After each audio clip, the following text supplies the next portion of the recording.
ಸ್ವಲ್ಪ ಹುಷಾರಾಗಿರಿ. ಬಹಳ ದೊಡ್ಡ ಮಟ್ಟದಲ್ಲಿ ಈ ಜಾಲ ನಡೀತಾ ಇದೆ. ಇದನ್ನು ಸಿಗಾಕೊಂಡು ಸಾಕಷ್ಟು ಜನ ಒದ್ದಾಡ್ತಾ ಇದ್ದಾರೆ. ಇನ್ನೊಂದು ಸಲ ಕಾಲ್ ಬಂದರೆ ನೀನು ಎಲ್ಲಿರ್ತೀಯ ಅಂತ ನಿನಗೆ ಗೊತ್ತಿರಲ್ಲ ಅಂತ ನಾನು ಅವನಿಗಂದೆ. ಅಬ್ರಪ್ಟಾಗಿ ಕಾಲ್ ಕಟ್ ಆಯಿತು, ಫಿನಿಶ್, ಆ ಕೇಸ್ ಕ್ಲೋಸ್. ನಾನು ಅಂದೆ, ಚುತ್ಯ ಮಾಡಬೇಡ ನನ್ನ, ಇಡೋ ಫೋನು ಅಂತೇಳಿ ಇಟ್ಟೆ. ಕೆಟ್ಟದಾಗ ಬೈದು ಫೋನ್ ಇಡಿ ಅಷ್ಟೇ. ಕಷ್ಟಪಟ್ಟು ತಗೊಂಡಿರೋ ಚಿನ್ನನ ಕಡಿಮೆ ಬೆಲೆಗೆ ಮಾರೋಕ್ಕಾಗತ್ತಾ? ಒಳ್ಳೆ ಬೆಲೆ ಸಿಗೋ ಕಡೆ ಮಾರ್ಬೇಕು. ಇಷ್ಟು ಕಡಿಮೆ ಚಿನ್ನಕ್ಕೆ ಅಧಿಕ ಬೆಲೆ ಕೊಡೋದು ಅಭಯ ಗೋಲ್ಡ್ ಬಯರ್ಸ್ ಮಾತ್ರ. ನಮಸ್ಕಾರ, ಸ್ಪೀಡ್ ಪ್ಲಸ್ ಕರ್ನಾಟಕದ ವಿಶೇಷ ಕಾರ್ಯಕ್ರಮಕ್ಕೆ ಸ್ವಾಗತ. ನಾನು ನಿಮ್ಮ ಕಿರಿಕೀರ್ತಿ. ಯಾವಾಗಲೂ ನಾನು ವಿಡಿಯೋದ ಆರಂಭದಲ್ಲೇ ಹೇಳೋದಿಲ್ಲ ಈ ವಿಡಿಯೋನ ಶೇರ್ ಮಾಡಿ ಅಂತ, ಬಟ್ ಇವತ್ತು ಹೇಳ್ತಾ ಇದ್ದೀನಿ, ದಯವಿಟ್ಟು ವಿಡಿಯೋನ ಫುಲ್ ನೋಡಿ ಆ್ಯಂಡ್ ಇದನ್ನು ಶೇರ್ ಮಾಡಿ. ನೀವು ಪ್ರೀತಿಸುವವರಿಗೆ, ನಿಮಗೆ ಪರಿಚಯ ಇರೋರಿಗೆ ಇದನ್ನು ತಲುಪಿಸಿ. ಯಾಕಂತಂದರೆ ಅವ್ರಿಗೆ ನಾಳೆ ಆಗೋ ದೊಡ್ಡ ಸಮಸ್ಯೆಯಿಂದ ಅವರನ್ನು ನೀವು ಬಚಾವ್ ಮಾಡಬಹುದು ಅನ್ನುವ ಕಾರಣಕ್ಕೆ. ಹೋದ ವಾರ ನನಗೆ ರಿಪೀಟೆಡ್ಲಿ ಕಾಲ್ ಬರ್ತಾ ಇತ್ತು ಒಂದು ಕೊರಿಯರ್ ಕಂಪನಿಯಿಂದ. ಆಮೇಲೆ ಒಂದು ಮೆಸೇಜ್ ಬಂತು, ಇವತ್ತು ನಿಮ್ಮ ಕೊರಿಯರ್ ಡೆಲಿವರಿ ಆಗುತ್ತೆ ಅಂತ. ಇನ್ಫ್ಯಾಕ್ಟ್ ನಾನೇನು ಬುಕ್ಕೇ ಮಾಡಿರಲಿಲ್ಲ, ನಾನೇನು ಆರ್ಡ್ರ್ ಮಾಡಿರಲಿಲ್ಲ, ನನಗೆ ಯಾರೂ ಕೊರಿಯರ್ ಕಳಿಸೋರು ಇರಲಿಲ್ಲ. ಆದರೂ ನನಗೆ ಕೊರಿಯರ್ ಬರ್ತಾಯಿತ್ತು. ನಾನು ಹೇಳಿದೆ, ಇಲ್ಲ, ನಾನು ಯಾವುದು ಆರ್ಡ್ರ್ ಮಾಡಿಲ್ಲ ಅಂತ.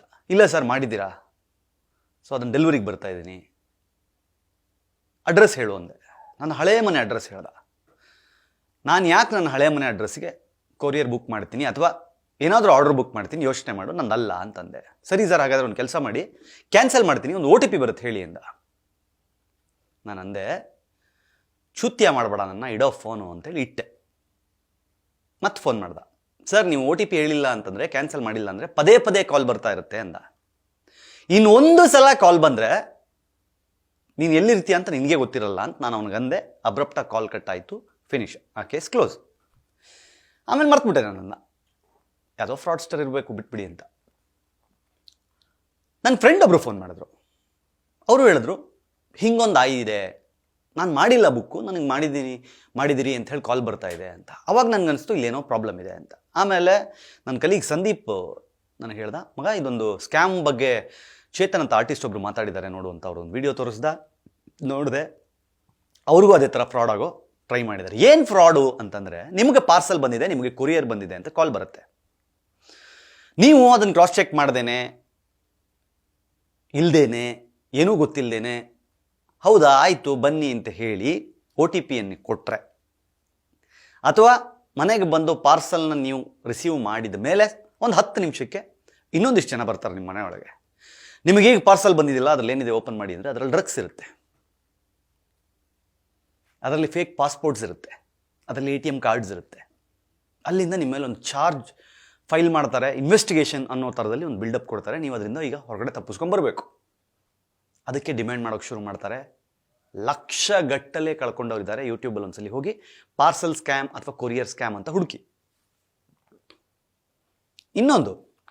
ಇದರಲ್ಲಿ ಇನ್ನೊಂದು ನೆಕ್ಸ್ಟ್ ವರ್ಷನ್ ಇದೆ, ಅದು ದೊಡ್ಡ ಮಟ್ಟದ್ದು. ಏನು ಅಂತಂದರೆ, ನಿಮಗೆ ಕಾಲ್ ಬರುತ್ತೆ ಟ್ರೂ ಕಾಲರಲ್ಲಿ. ಆ ಕಾಲ್ ಫೆಡೆಕ್ಸ್ ಅಥವಾ DHL, ದೊಡ್ಡ ದೊಡ್ಡ ಕೊರಿಯರ್ ಕಂಪನಿ, ಅಂದರೆ ಇಂಟರ್ನ್ಯಾಷನಲ್ ಕೊರಿಯರ್ಸ್ ಮಾಡುವಂತಹ ಕಂಪ್ನಿಗಳ ಹೆಸರು ಬರುತ್ತೆ ಟ್ರೂ ಕಾಲರ್ನಲ್ಲಿ.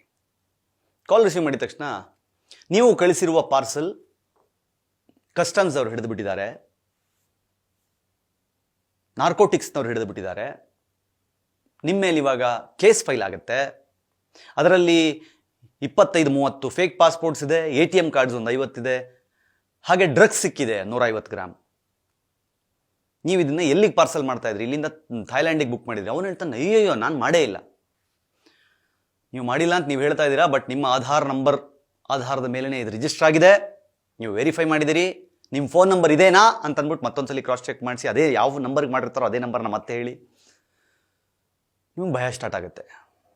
ಅವಾಗ ಹೇಳ್ತಾರೆ, ನಾರ್ಕೋಟಿಕ್ಸ್ ಆಫೀಸರ್ಸ್ ಅಥವಾ ಕಸ್ಟಮ್ಸ್ ಆಫೀಸರ್ ನಿಮ್ಮ ಜೊತೆ ಇನ್ವೆಸ್ಟಿಗೇಷನ್ಗೆ ಕಾಲಿಗೆ ಬರ್ತಾರೆ ಅಂತ ಹೇಳಿ ವಿಡಿಯೋ ಕಾಲ್ ಸ್ಟಾರ್ಟ್ ಆಗುತ್ತೆ. ವಿಡಿಯೋ ಕಾಲಲ್ಲಿ ಇನ್ವೆಸ್ಟಿಗೇಷನ್ ಥರ ಶುರು ಮಾಡ್ತಾರೆ.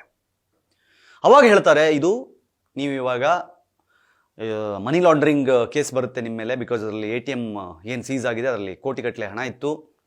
ಆಮೇಲೆ ಡ್ರಗ್ಸ್ ಹೋಗಿರೋದ್ರಿಂದ ನಾರ್ಕೋಟಿಕ್ಸ್ ಅಂಡರಲ್ಲಿ ಬರುತ್ತೆ, ನೀವು ಲೈಫ್ ಟೈಮ್ ಜೈಲಲ್ಲಿ ಇರಬೇಕಾಗುತ್ತೆ ಅಂತೆಲ್ಲ ಭಯ, ಪ್ಯಾನಿಕ್ ಮಾಡಿಸಿ ಲಾಸ್ಟ್ಗೆ ಒಬ್ಬ ಸೆಟಲ್ಮೆಂಟ್ಗೆ ಕಾಲ್ ಮಾಡ್ತಾನೆ.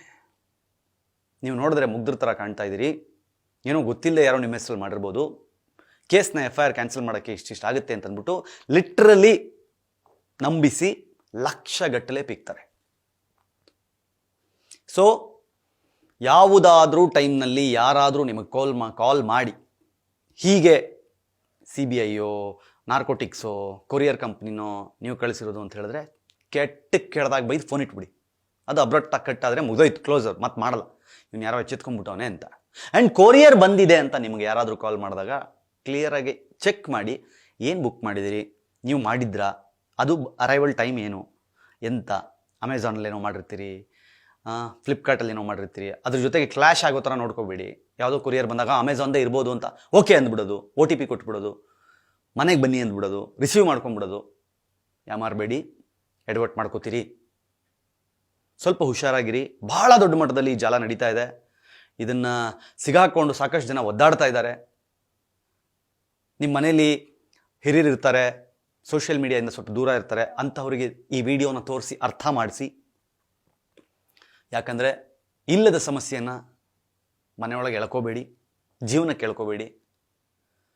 ಯಾರಿಗಾದರೂ ಭಯ ಆಗುತ್ತೆ, ಡ್ರಗ್ಸ್ ಸಿಕ್ತು ನೀವು ಕಳಿಸಿರೋ ಪಾರ್ಸಲಲ್ಲಿ ಅಥವಾ ನಿಮಗೆ ಬಂದಿರೋ ಪಾರ್ಸಲಲ್ಲಿ.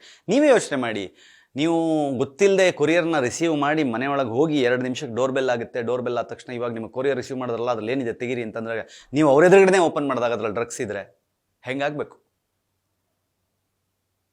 ಅವರದ್ದೇ ಟೀಮ್, ಅವರೇ ಕೊರಿಯರ್ ಮಾಡ್ತಾರೆ, ಅವರೇ ಡೆಲಿವರಿ ಟೈಮಲ್ಲಿ ಇರ್ತಾರೆ, ಅವರೇ ಏನು ರೈಡ್ ಮಾಡೋಕ್ಕೆ ಬರ್ತಾರೆ, ಅವರೇ ಲಾಕ್ ಮಾಡ್ತಾರೆ. ನಿಮ್ಮ ಮನೆಯಲ್ಲೇ ಇದ್ದು ನಿಮ್ಮನ್ನೇ ಬಚಾವ್ ಮಾಡ್ತೀವಿ ಅನ್ನೋ ಅರ್ಥದಲ್ಲಿ ನಿಮ್ಮಿಂದ ಲಕ್ಷ ಪೀಕಿ ಹೋಗ್ತಾರೆ.